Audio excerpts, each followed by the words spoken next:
trusses for the garage, and yeah, it's awesome.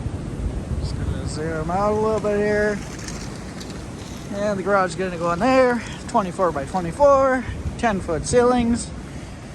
Yeah, so pretty excited. We got 4 overhangs, which is really awesome.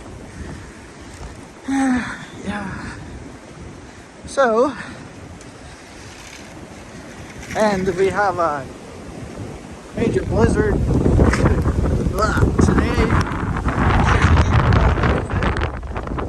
Holy dynamite. And I drove in from my girlfriend's this morning from Emery Lake, and boy, I'll tell you, those back roads are horrible.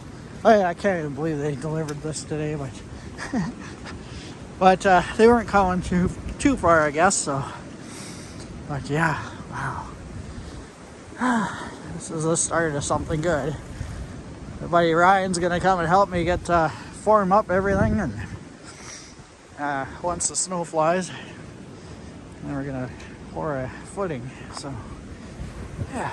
Anyways, I'm gonna let you go, and dog's doing what he's doing down there. I don't know what he's doing, but anyways, she sure is cold out there.